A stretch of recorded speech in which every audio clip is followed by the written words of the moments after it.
So, Hey, Daniel, I'm on the phone now. yep, excellent, Josh. Try and share your screen if you can. Okay, let's try that. So, as Josh is doing that, I just wanted to ask everybody who's connected here if you would just please share this with somebody who you think might benefit from it.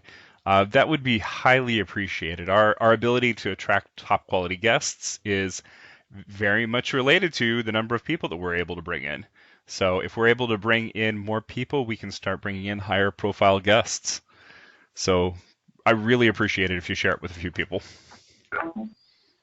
And with that, Josh, I'll turn it over to you.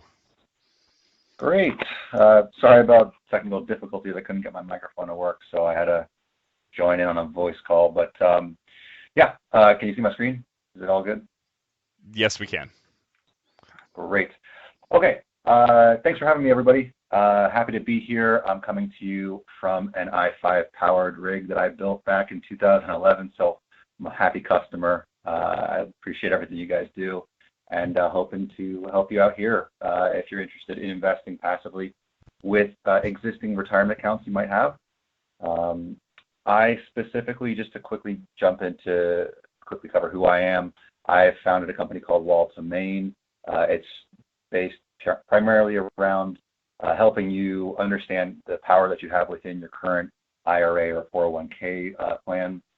I started in real estate through hard money lending. I've given money to fix and flippers, and they take the money in and they go and work on a property. I've shifted my business over to multifamily in the past year or two.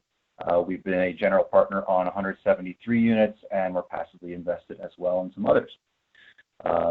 So quickly to go over what we're going to cover today, we'll be covering the basics of self-directed retirement accounts, what you can and can't do within them, the regulations behind how you can spend your money, and the types of investments you can make are just a little bit different than discretionary or cash funds.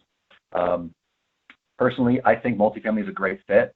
I come from the multifamily world, so I'm going to cover why I think that these types of investment vehicles are prime for multifamily. And then we're going to talk about types of accounts that you can actually use within real estate for self-directing your retirement account. And then finally, I'm going to cover kind of the potential taxes that are involved. Believe it or not, there might be taxes involved in a retirement account. I know you may not think that, but doing what we do, that can be possible. And then I'm going to cover a case study that covers the potential in what those taxes look like, as well as some options for some tax-free results as well. So, contrary to popular belief, retirement funds can be used for more than just stocks and bonds. You can invest in virtually anything that you can imagine. Anything you think might be a good or proper investment, you're allowed to. The only exceptions are collectibles like art and jewelry. Cars are in there as well.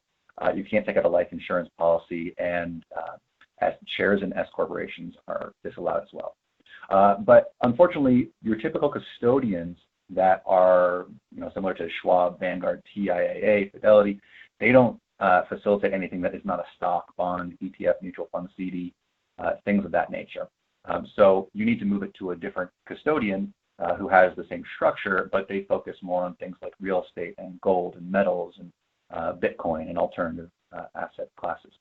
So this is kind of the point where it may differ based on what your plan is, what you have at Intel, and what you have maybe from a prior employer, or what you have personally on the side as well. But the retirement account must be in your possession. If the retirement account is currently under, let's say, the Intel 401k plan, and if the plan does not allow for what's called an in-service rollover, then unfortunately you can't take advantage of self-directing your retirement account. But if you have IRA or 401ks from previous employers or from your own personal plan that you are in charge of and that aren't currently under an employee-sponsored plan, you can make perfect use of all of this, as well as if you have self-employed income, you can make use of that as well. So the key behind retirement investing is that you need to think of your retirement like it's a different person entirely. You can't gain any benefit from the account, and the account cannot gain any benefit from you partaking in it. This means that you can't buy a vacation house with your retirement account and then go enjoy the use of that vacation house. You can't buy a house and rent it, buy a house with your retirement account and then rent it from your retirement account. You can't do that. You yourself today cannot benefit from the retirement plan itself. You can't have any active participation in a deal. This means no sweat equity. If you're trying to fix and flip a house, you yourself cannot actually hammer a nail.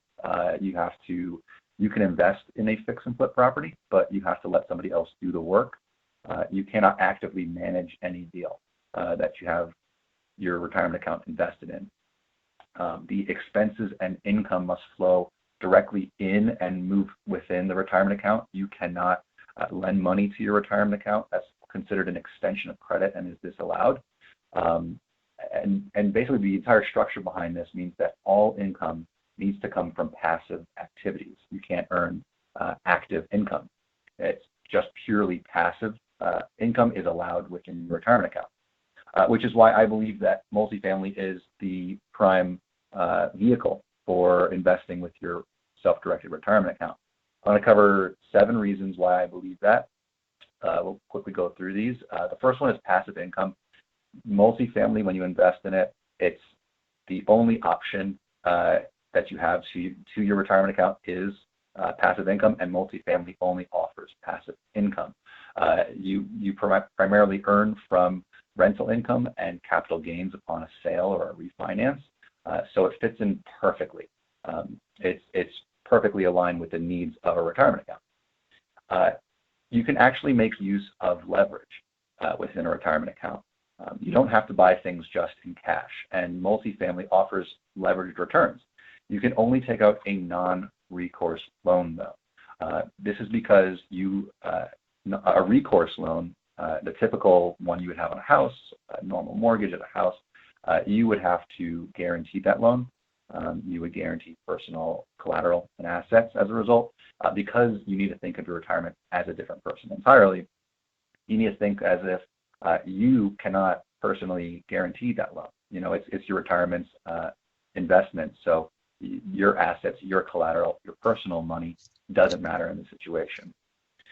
So if you were to go and invest in a small single-family property, maybe you wanted to flip a house, but you didn't want to pay all in cash, you would have to go to a small local bank or a credit union. And when you ask for a non-recourse loan, generally this results in much higher interest rates, higher down payment requirements, generally unfavorable terms. They're not at all, you can still get them. They're not at all unattainable, but it kind of sours the deal a little bit. It makes it a little harder to acquire the debt that you need to get the deal done. In a multifamily deal, we deal with non-recourse exclusively. Almost all of the debt that goes onto a multifamily property is non-recourse by nature, so it fits the legal requirements that you need. And as you know, leverage can result in greater returns if applied properly.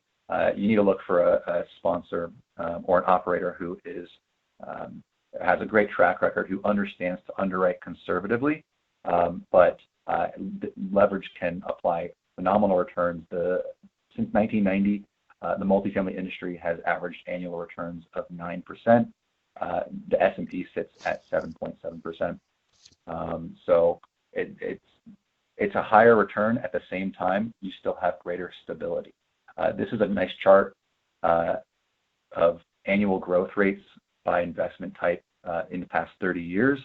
As I mentioned, multifamily historically returns about 9% annually, and you can kind of see that visually here. It sits around 9 to 10%. It's a lot smoother. It's not as volatile. It's actually 58% less volatile in the past 30 years than the S&P 500, and even more stable than long-term U.S. Treasury bonds.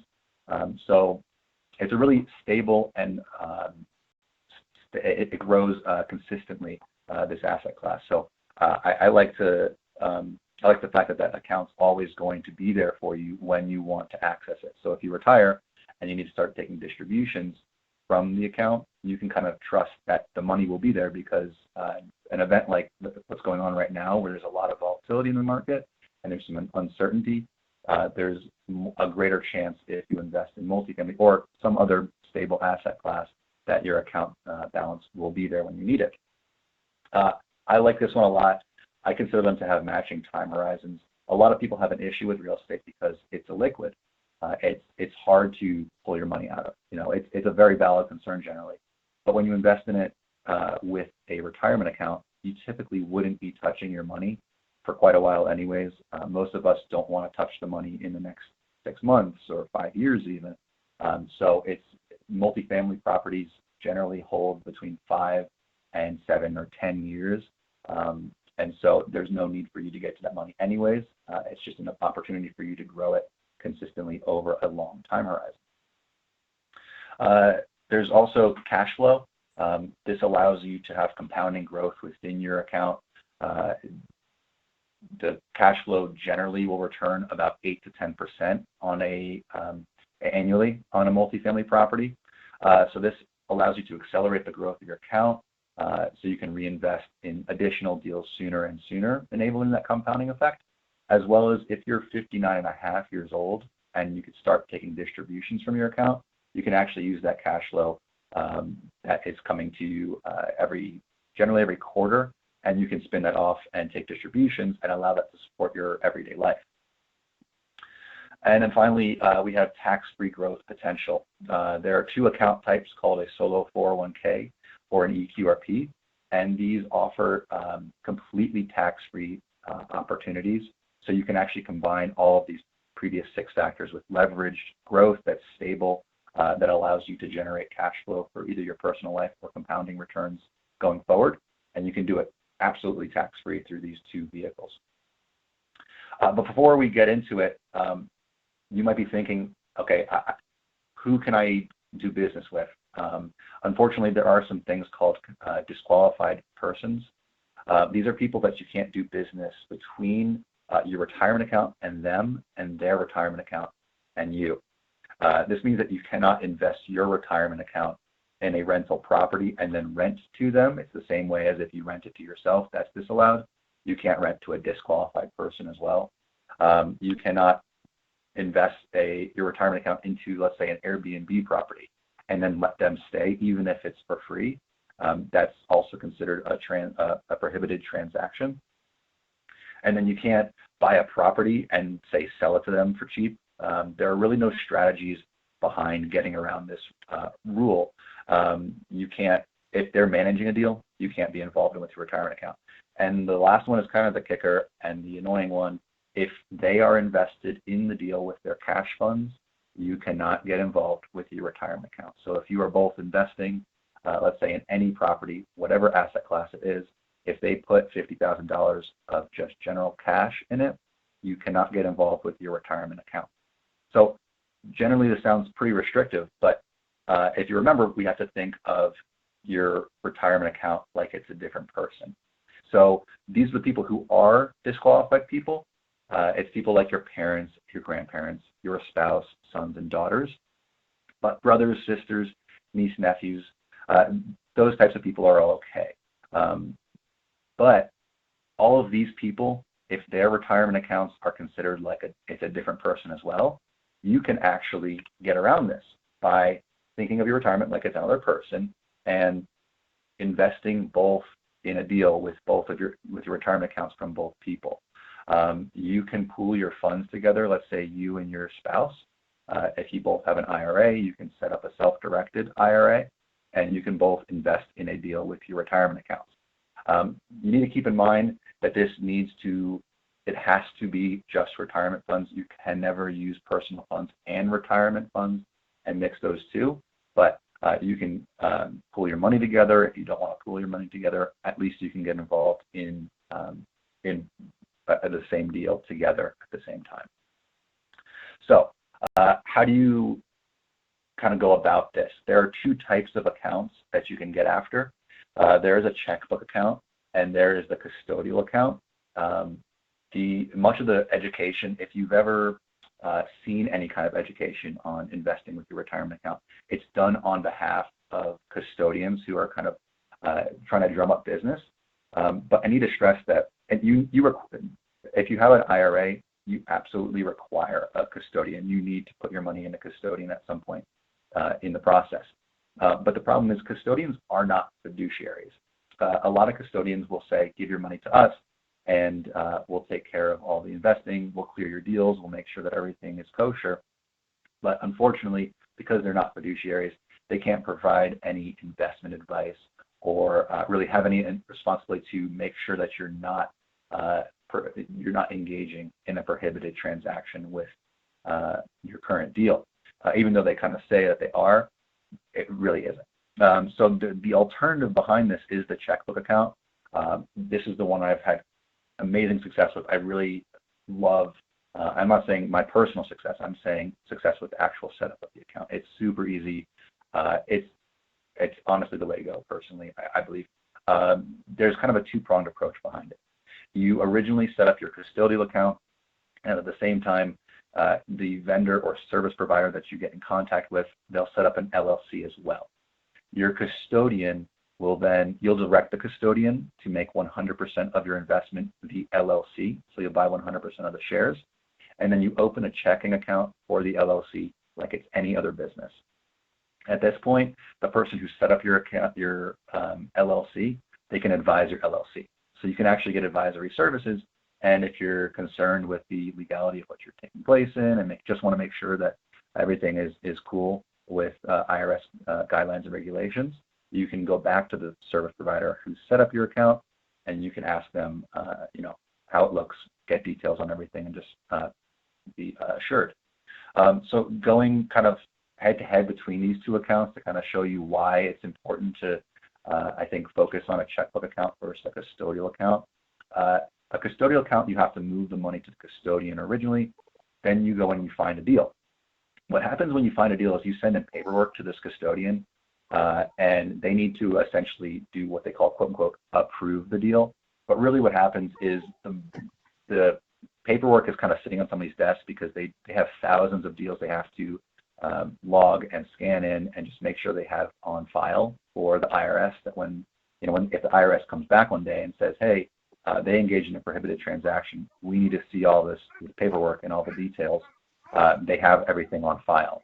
So they take a long time to get through all of this. The issue we've actually found, and I would say most people that are involved in real estate actually use the custodial accounts. The problem we found when closing on deals in multifamily is the paperwork process of getting the deal approved and looked through by the custodian. It takes up to 3 to 4, sometimes we've seen it as long as 5 weeks, and we've really found there's no rushing the custodian. They kind of work on their own time.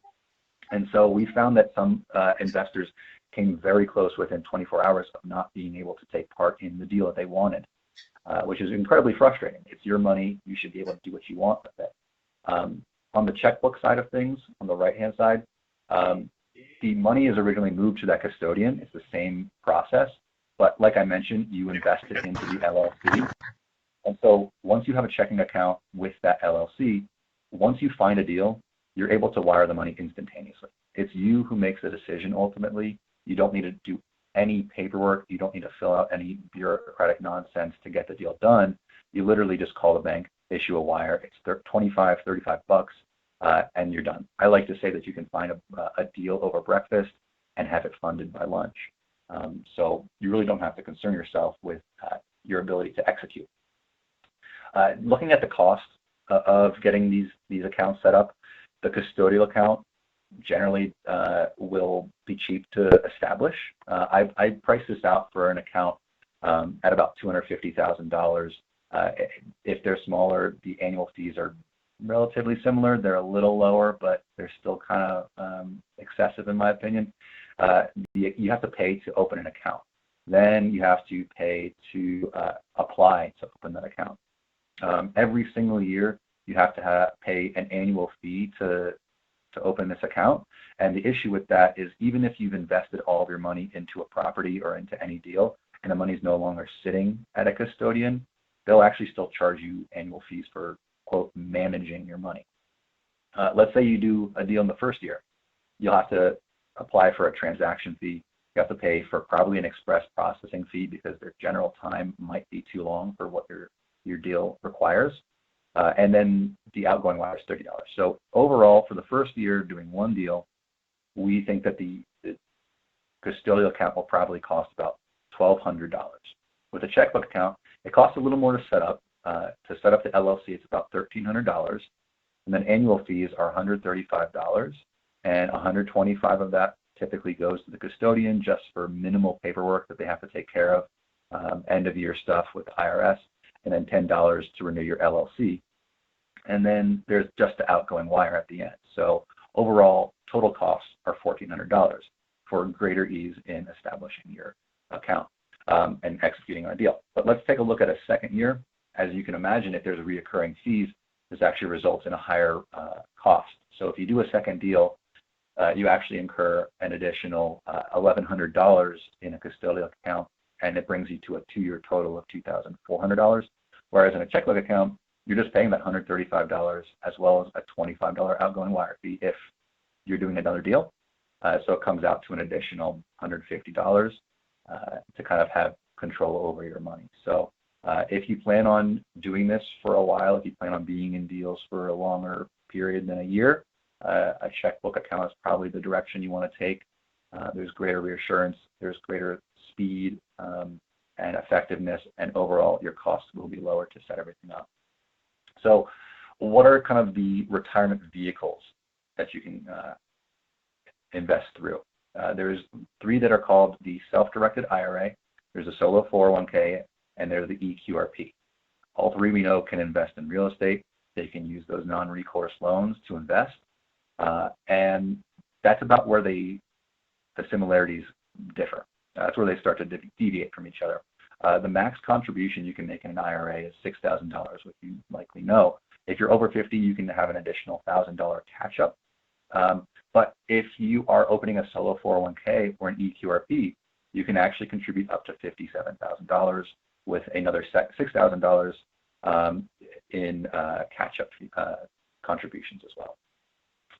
The difference with those two, with the solo 401k and the eQRP accounts, you need to have self-employment income.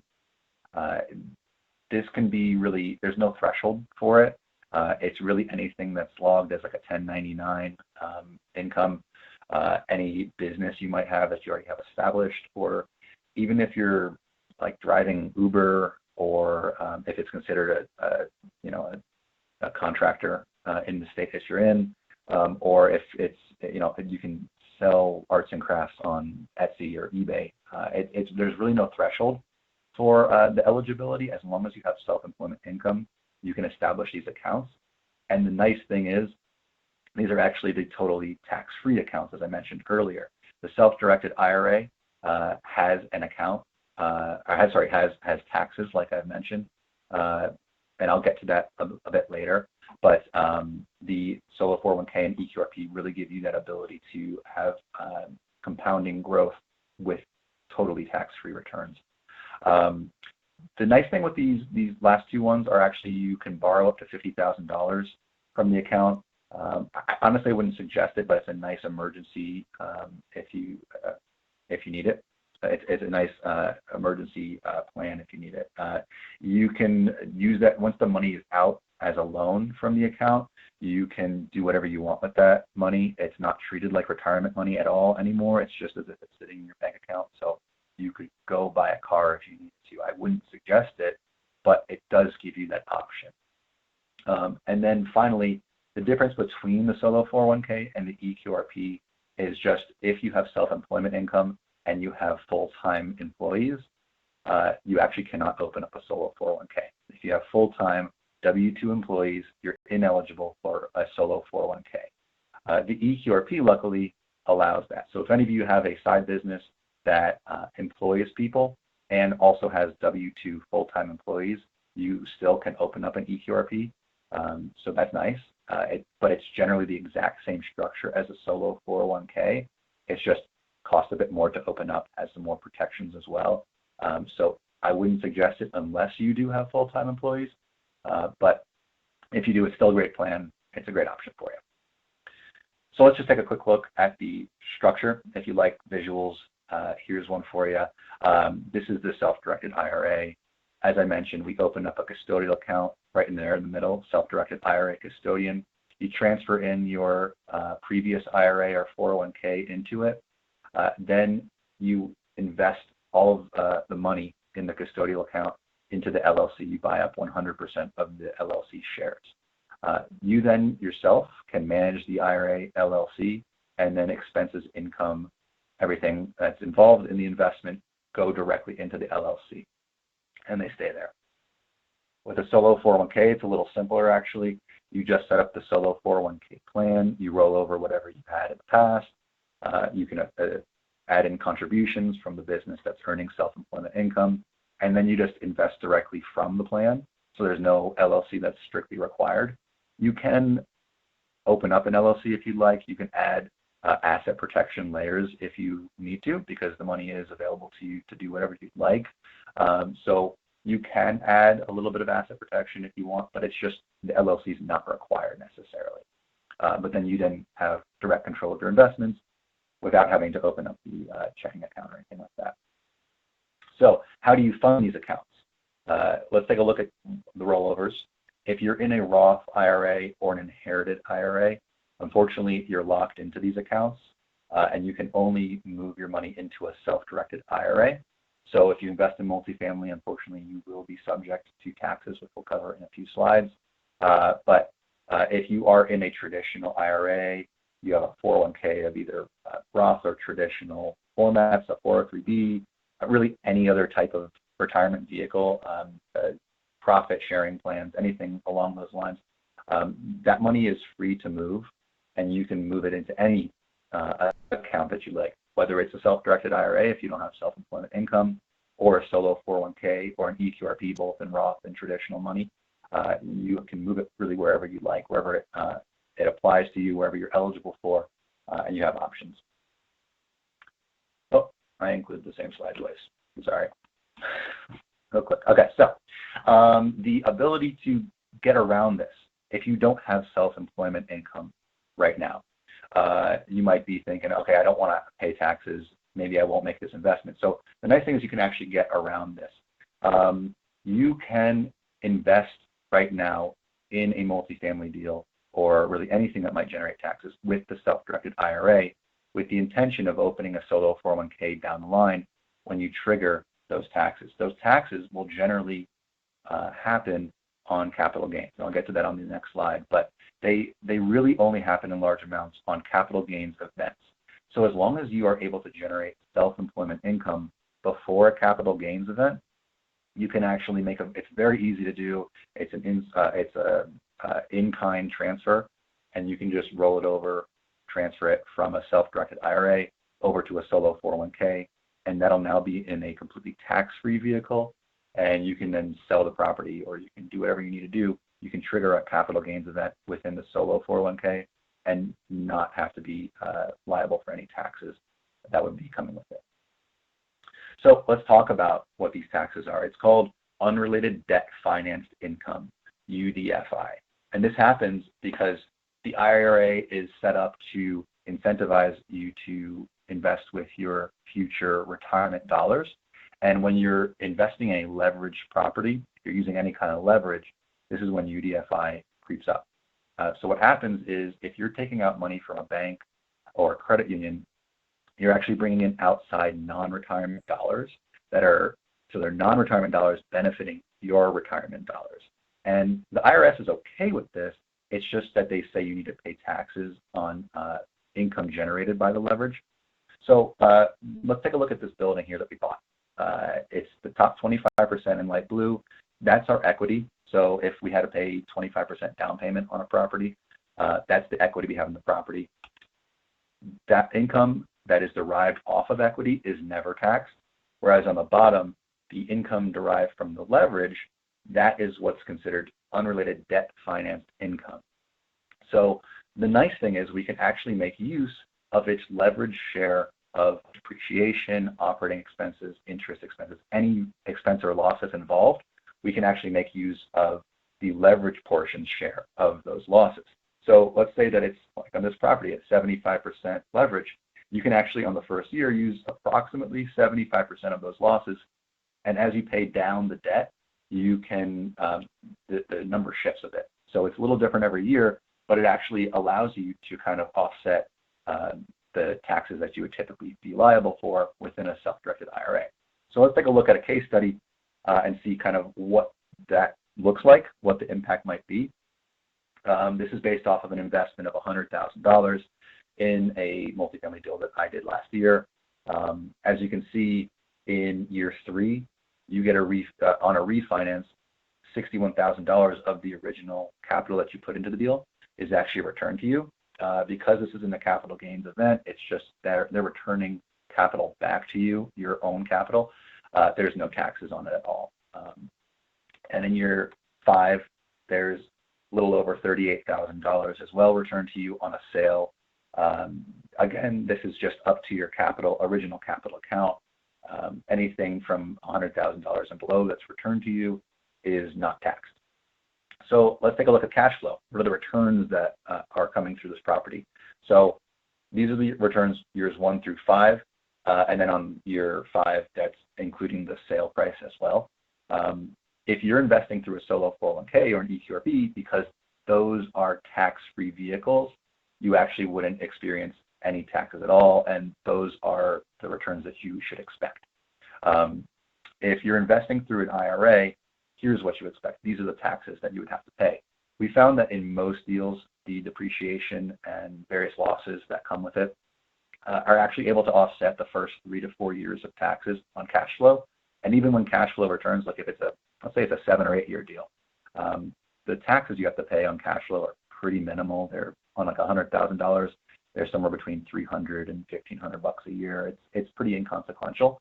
It's really when you get to the capital gains event that you have to pay a larger tax, about $30,000. Now, the nice thing is you don't have to pay that from your own personal funds. It's just whenever capital gains get triggered, so you get $81,000 in year 5, it flows into your bank account, you would have to pay $30,000 from the $81,000. It has to be paid through your retirement account. But what does this mean for annual returns? We can see that overall our investment has reduced by $30,000, but annually, if we were expecting a 22.9% return, it actually reduces it by about 6% to 16.9%. So there is a fairly substantial reduction. We found it somewhere between 4 and 6% annually in a self-directed IRA that you have your returns reduced by. But the nice thing is, if you invest in a property that will have strong returns, you're still looking at 17% returns in your retirement account, which is pretty solid. It's kind of hard to find consistent returns through there, and that's 5 years of 17% returns. And the nice thing is with IRR, which takes into account the time value of money, because we had these refinances in years 3 and then the sale in year 5, and your capital was returned to you prior to the end of the deal, you actually are able to keep that velocity of money up, and you're able to go and invest in more deals and do more things with the dollars that you have been returned to you. So we see that IRR is actually not reduced as much. It's at 3.9%. So you're still getting even better returns on an IRR basis.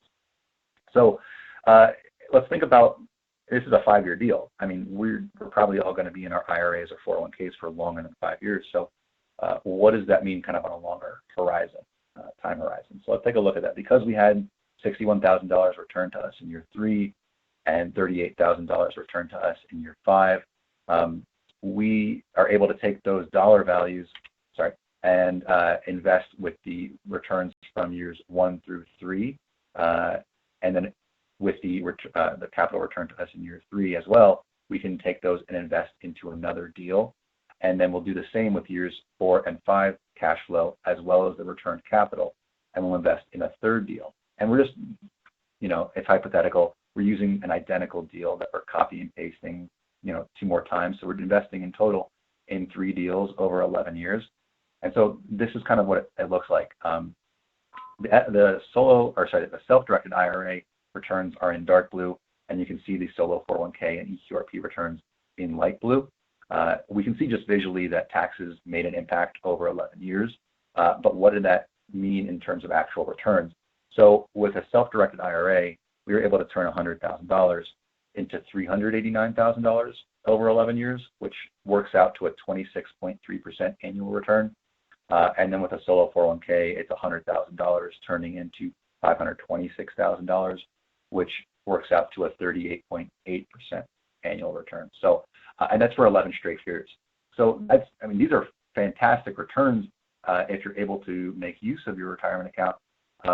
The thing I should note is this might seem a bit like pie in the sky results. It's not meant to show actual returns or anything. We all know that, based off of what's happening right now, a lot of investments won't achieve the types of goals that we were all hoping for. But it's kind of just to show you the power of investing in real estate with your retirement vehicle, whether it's a self-directed IRA or a solo 401k. The difference between the two is about $128,000. So there's a vast difference between those two, and it's kind of just to show you the power of the difference between those two types of accounts. And that's about all I have for you. I'm perfectly open to answering any questions you might have about your situation and any experience I might have. I've got some partners as well that if you have questions about how to open them up, I can help you find the right service providers or vendors that can help you open up your account going down the line and help you get started with all this.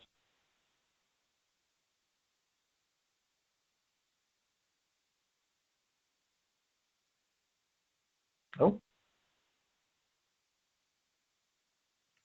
Okay, there are a couple of questions that are in the chat here. Great. And okay, yeah. So I'll just take it from the top here. If you have more questions, feel free to put them in the chat.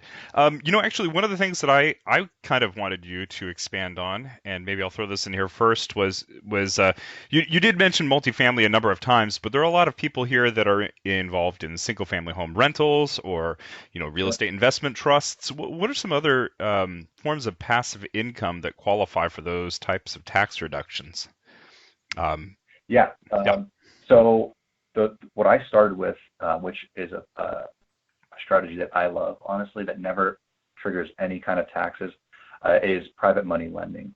If you know of any operators or people who are flipping in your area that you trust, or if it'll be a little hard to find people at meetups now because we can't really attend meetups, but the way I did it was I went to a local.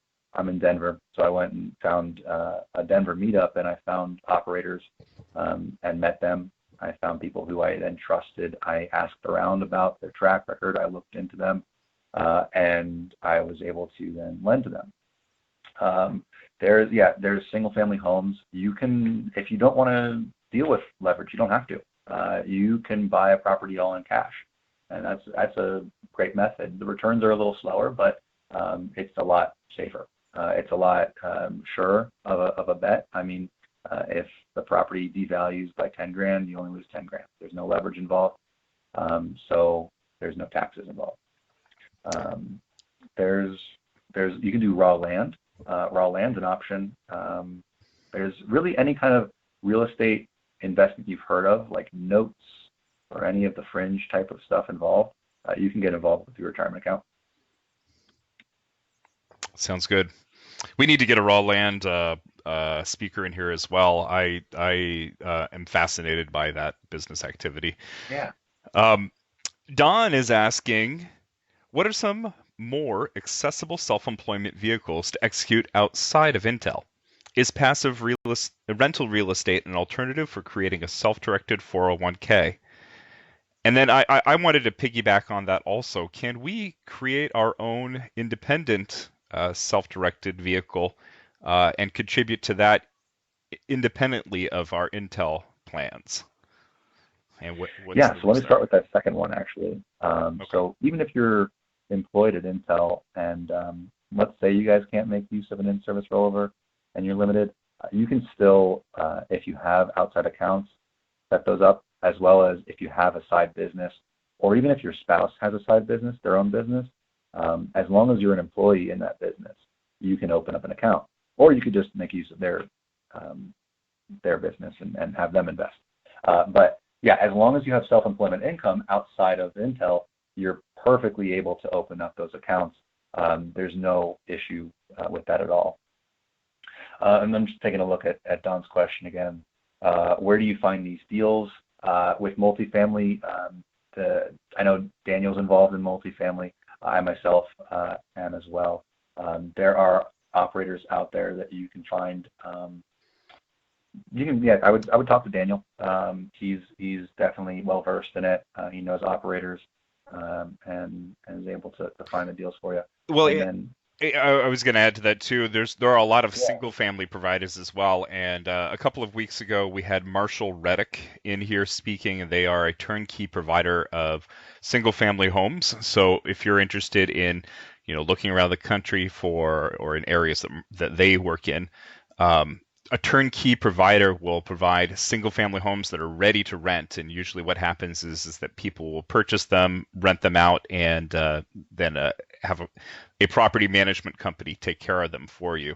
So that's, if you're interested in single family, that's actually a fairly easy way to find single family rentals. If you're interested in multifamily, you could feel free to talk to me, or we've had several other people before in the past that have spoken at this event, so feel free to look up any of them. And come to the luncheon on Tuesday. I'm sure people are going to have lots of ideas for where to find deals. Yeah, I don't know if you've actually mentioned in the past, but I started primarily through biggerpockets.com, and there's a huge forum there. There's a lot of ways you can learn through that and kind of get a feel for the general consensus of what everybody feels on certain asset classes and operators and things like that. And that's been a great resource for finding the right people in the industry. That's actually how I found the folks that helped set up all of my self-directed accounts. It's a great resource. I'm a huge fan. I find quite a few of the speakers in this group on Bigger Pockets too. So it's a good way to find people. And I'm just trying to, I guess, answer the second part of Don's question. Is passive rental real estate an alternative for creating a self-directed IRA? So if I'm understanding the question right, I think he might be asking what if rental income can be treated as self-employment income, and unfortunately it can't. Rental income is considered passive, and you need to earn active income to be able to use to open up a solo 401k. So you would need to earn it through a business where you yourself are actually generating the income. And let's see, Shay's question. I understand there are some tax benefits of using IRA funds, but can you utilize same scheme with non-IRA funds? So the only other option would be other retirement vehicles like a 403b, a 401k that you might have with a past employer. Trying to think of other ones, but yeah, there are other retirement vehicles that are able to convert into IRAs or solo 401ks. It's not just limited to IRAs, but you would need to do this strictly through a retirement account to enable tax-free returns.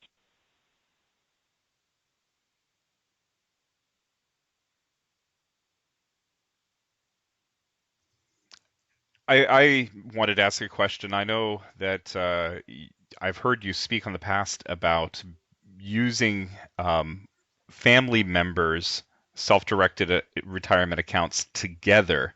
So if you wanted to, purchase a house or some sort of asset that is perhaps more than just one self-directed retirement account that you have can handle, you've come up with creative ways of combining them together and purchasing assets with your family members' retirement accounts.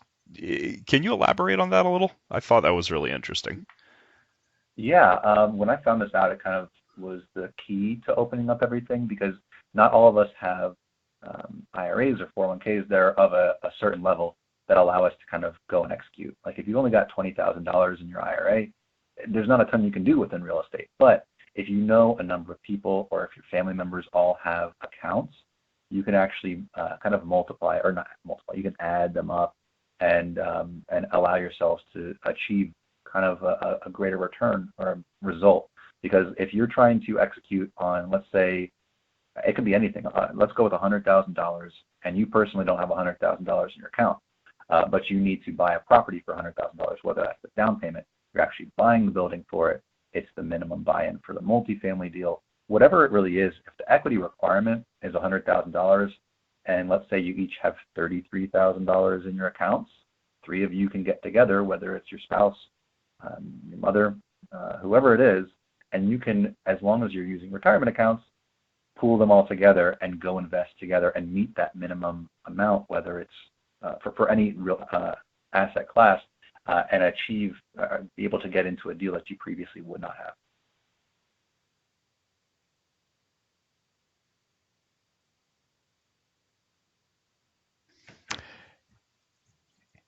Any other questions?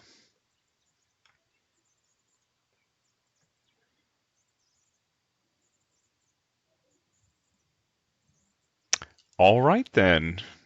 Josh, I want to say thank you for coming in and sharing with all of us. And if anybody here wants to contact Josh, I will post his contact information on our Inside Blue documents page. We have a list of all the speakers who have been here, including all of the recorded videos, their presentations when they're available, and their contact information.